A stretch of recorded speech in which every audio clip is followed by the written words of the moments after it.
സംസ്ഥാനം വീണ്ടും ഒരു തെരഞ്ഞെടുപ്പിലോട്ട് പോവുകയാണ്. നമുക്കറിയാം, കഴിഞ്ഞ കാലങ്ങളിൽ ഒരു വേർതിരിവ് നമുക്കുണ്ടായിരുന്നത് LDF UDF എന്നുള്ള ഒരു വേർതിരിവ് മാത്രമായിരുന്നു ഉണ്ടായിരുന്നത്. ഈ അടുത്ത കാലമായി മൂന്നാമത്തെ ഒരു മുന്നണി BJP മുന്നണിയും വന്നു. എന്നാൽ ഞാൻ ഈ വേർതിരിവിനെ പറ്റി ഒന്നുമല്ല പറയുന്നത്. മതേതര മൂല്യങ്ങൾ ഉയർത്തിപ്പിടിക്കുന്നതിൽ എന്നും ഇന്ത്യയിൽ ഒന്നാമതായിട്ട് നിന്നിട്ടുള്ള സംസ്ഥാനമാണ് നമ്മുടെ കേരളം. ഇനിയും അങ്ങനെ തന്നെ പോകണം എന്ന് ആഗ്രഹിക്കുന്ന ഒരാളാണ്. എന്ന് വെച്ചുകൊണ്ട് ഏതെങ്കിലും ഒരു മതത്തിൻ്റെ ജനസംഖ്യ കുറയുന്നതിനോട് എനിക്ക് ഒട്ടും താല്പര്യമില്ല. കൂടുന്നതിനോട് താല്പര്യമുള്ളവരുണ്ടാവും. എനിക്കൊന്നിലും കുറയണ്ട, നിലനിൽപ്പ് ആണ് എല്ലാ മതങ്ങളുടെയും പ്രശ്നം. അറ്റ്ലീസ്റ്റ് നിലവിലുള്ള മതങ്ങളിൽ വിശ്വസിക്കുന്നവരുടെ സംഖ്യയെങ്കിലും നിലനിൽക്കട്ടെ എന്നുള്ളതാണ് എൻ്റെ ആഗ്രഹം. ഞാൻ അതിനെ പറ്റിയിട്ടല്ല പറഞ്ഞു വരുന്നത്. ഞാൻ പറഞ്ഞു വരുന്നത് ഈ ഇലക്ഷൻ്റെ നമ്മൾ വോട്ട് ചെയ്യുന്നതിനെ പറ്റിയില്ല. ഇലക്ഷന് വോട്ട് ചെയ്യുമ്പോഴത്തേക്ക് നമ്മളെപ്പോഴും ആലോചിക്കുന്നത് രാഷ്ട്രീയ പാർട്ടിയുടെ നിറവും സ്ഥാനാർത്ഥിയുടെ മികവുമൊക്കെയാണ് നമ്മൾ ആലോചിക്കുന്നത്. ശരിയാണ്. പക്ഷേ ഈ തെരഞ്ഞെടുപ്പ് കഴിഞ്ഞിട്ട് സത്യപ്രതിജ്ഞ എന്ന് പറഞ്ഞുകൊണ്ടൊരു സാധനമുണ്ട്.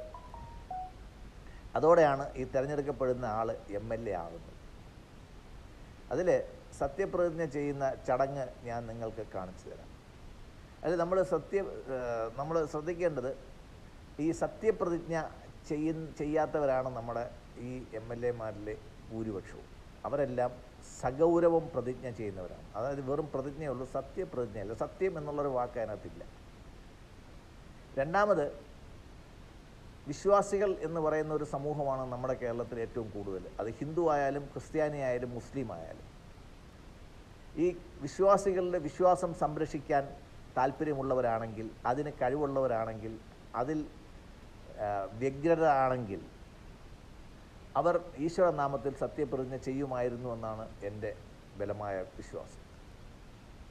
പക്ഷേ ഈശ്വരനാമത്തിൽ, അതായത് ഈശ്വരനോ അള്ളാഹുവോ യേശുക്രിസ്തുവോ ആരോ ആയിക്കോട്ടെ, ഈശ്വരനാമത്തിൽ സത്യപ്രതിജ്ഞ ചെയ്യാത്ത കുറേ പേര് നമ്മുടെ ഈ ഇലക്ഷനിൽ മത്സരിക്കുന്നുണ്ട്. അവരാരൊക്കെയാണെന്ന് നിങ്ങളെ ഓർമ്മിപ്പിക്കാനാണ് ഞാൻ ഈ വീഡിയോ ചെയ്യുന്നത്. അവരെല്ലാവരും നല്ല ആൾക്കാരാണ്. പക്ഷേ വിശ്വാസികളുടെ വിശ്വാസം സംരക്ഷിക്കുന്നവർക്ക് വേണ്ടിയാവണം വിശ്വാസികളുടെ ഇത്തവണത്തെ വോട്ട്. ഗൗരവപ്രതിജ്ഞ ചെയ്തവർക്ക് നമുക്ക് അടുത്ത തവണ വോട്ട് കൊടുക്കാം. നമുക്ക് ഗൗരവം കുറഞ്ഞ ഈശ്വരവിശ്വാസികളായ, ഈശ്വരനാമത്തിൽ സത്യപ്രതിജ്ഞ ചെയ്യാൻ തയ്യാറായിട്ടുള്ള ആൾക്കാർക്ക് നമ്മൾ വോട്ട് കൊടുത്താൽ നമ്മുടെ ആരാധനാലയങ്ങളും വിശ്വാസങ്ങളും ആരാധനാലയങ്ങളിലെ സ്വർണവും സ്വത്തുമൊക്കെ നമുക്ക് സംരക്ഷിക്കപ്പെടും. അത് ഭരണഘടനാപരമായിട്ട് നമ്മുടെ ഓരോരുത്തരുടെ അവകാശമാണ്. നമ്മുടെ മതവും മതസ്ഥാപനങ്ങളും അതിൻ്റെ സ്വത്തുക്കളും സംരക്ഷിക്കേണ്ടത് നമ്മുടെ ആവശ്യമാണ്. അതിന് ഈശ്വരവിശ്വാസമുള്ള, ഈശ്വരനാമത്തിൽ സത്യപ്രതിജ്ഞ ചെയ്യാൻ തയ്യാറായിട്ടുള്ളവരെ നമ്മൾ ജയിപ്പിച്ച് വിടേണ്ടി വരും.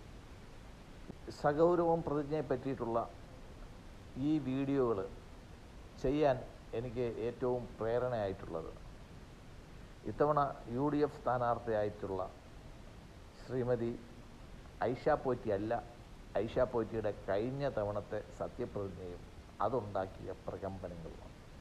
കൊട്ടാരക്കരയുടെ റാണിയായിട്ട് വാഴുന്ന ശ്രീമതി ഐഷ പോറ്റി CPM-ൽ നിന്ന് പുറത്തു ചാടുമെന്ന് നമ്മൾ ഒരിക്കലും വിചാരിച്ചിരുന്നതല്ല. പക്ഷേ അവർക്ക് പുറത്ത് ചാടേണ്ടി വന്നു. എന്തുകൊണ്ട് എന്ന് വെച്ച് കഴിഞ്ഞാൽ, അവർ കഴിഞ്ഞ തവണ ഈശ്വരനാമത്തിൽ സത്യപ്രതിജ്ഞ ചെയ്തു. ആ സത്യപ്രതിജ്ഞ ചെയ്തത് കമ്മ്യൂണിസ്റ്റ് പാർട്ടിയിൽ നിശ്ചിതമായ വിമർശനങ്ങൾക്ക് ഇടയാക്കിയായിരുന്നു. അതോടെ അവരുടെ രാഷ്ട്രീയ ഭാവി ചുരുട്ടിക്കെട്ടി ഭരണത്താക്കി കമ്മ്യൂണിസ്റ്റ് പാർട്ടി. ഞാൻ പാർട്ടി എതിർക്കുകയല്ല, പാർട്ടിയുടെ നയപരമായിട്ടുള്ള തീരുമാനത്തെ ഞാൻ നിങ്ങളെ മുമ്പിൽ അറിയിക്കുന്നെന്ന് മാത്രമേ ഉള്ളൂ. ഇത്തരണത്തിൽ ഓർമ്മിക്കേണ്ടത് ശ്രീ K. സുധാകരനും അദ്ദേഹത്തിൻ്റെ അച്ഛൻ പുരാണപാരായണ വിദഗ്ധനായിരുന്നു. അദ്ദേഹവും ഈശ്വരവിശ്വാസത്തിലോട്ട് കടന്നു തുടങ്ങിയത് തൊട്ടാണ് അദ്ദേഹത്തെയും പാർട്ടിക്ക് അനഭിമതനായി മാറിയത്. എന്തായാലും മുൻകാലത്ത് കമ്മ്യൂണിസ്റ്റ് നേതാവായ ശ്രീമതി ഐഷ പോറ്റി ഇപ്പോൾ ശ്രീ ബാലഗോപാലിനെതിരായിട്ട് നമ്മളെയൊക്കെ നല്ലവണ്ണം എണ്ണ തേച്ച് കുളിപ്പിക്കുന്ന നമ്മുടെ ശീതൽ മാഡത്തിൻ്റെ ഭാഷയിൽ പറഞ്ഞാൽ നമ്മുടെ കടകാര്യ മന്ത്രിയായിട്ടുള്ള ശ്രീ ബാലഗോപാലിനെതിരായിട്ട് ശ്രീമതി ഐഷ പോറ്റി മത്സരിക്കുക. കേരളത്തിലെ രാഷ്ട്രീയത്തിൽ ഒരുപാട് ചാഞ്ചാട്ടങ്ങൾ ഉണ്ടാക്കിയ ഒരു മണ്ഡലമായിരുന്നു ഈ ഇലക്ഷൻ സമയത്ത് കൊട്ടാരക്കര മണ്ഡലം.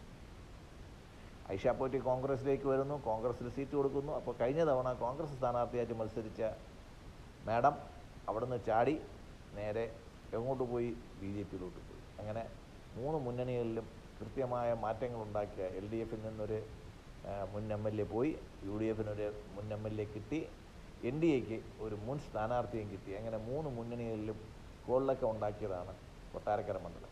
അതിൻ്റെയൊക്കെ കാരണം എന്താണ്? ഐഷ പോറ്റി ഈശ്വരനാമത്തിൽ സത്യപ്രതിജ്ഞ ചെയ്തു പോയി എന്നുള്ള ഒരു മഹാ അപരാധമാണ് അവർ ചെയ്തത്. ഈ വീഡിയോയിൽ ഞാൻ നിങ്ങളെ കാണിക്കുന്നത് നമ്മുടെ കടകാര്യമന്ത്രി ശ്രീ KN ബാലഗോപാൽ നിയമസഭയിൽ നടത്തിയ സഗൗരവ പ്രതിജ്ഞയാണ്. ഇത് നിയമസഭയുടെ രേഖകളിൽ നിന്നും നിയമസഭയുടെ വെബ്സൈറ്റിൽ നിന്നും എടുത്തിട്ടുള്ളതാണ്. ഇത് കേട്ടു നോക്കിയിട്ട് നിങ്ങൾ തീരുമാനിക്കുക, ഈ സഗൗരവ പ്രതിജ്ഞക്കാരനെ വീണ്ടും തിരഞ്ഞെടുത്ത് നമുക്ക് മന്ത്രിയാക്കണോ, അതോ അദ്ദേഹത്തെ ഈ ഇത്രയും ഭാരം വഹിച്ച സ്ഥിതിക്ക് അടുത്ത 5 വർഷത്തേക്ക് വിശ്രമ ജീവിതം നൽകണമോ എന്നുള്ള കാര്യം നമുക്ക് ആലോചിക്കാം. KN ബാലഗോപാൽ എന്ന ഞാൻ നിയമസഭയിലെ ഒരംഗമായി തിരഞ്ഞെടുക്കപ്പെട്ടിരിക്കുന്നതിനാൽ നിയമം വഴി സ്ഥാപിതമായ ഭാരതത്തിൻ്റെ ഭരണഘടനയോട് ഞാൻ നിർവ്യാജമായ വിശ്വസ്തയും കൂറും പുലർത്തുമെന്നും ഞാൻ ഭാരതത്തിൻ്റെ പരമാധികാരവും അഖണ്ഡതയും നിലനിർത്തുമെന്നും ഞാൻ ഏറ്റെടുക്കുവാൻ പോകുന്ന കർത്തവ്യം ഞാൻ വിശ്വസ്തയോടുകൂടി നിർവഹിക്കുമെന്നും സഗൗരവവും പ്രതിജ്ഞ ചെയ്യുന്നു.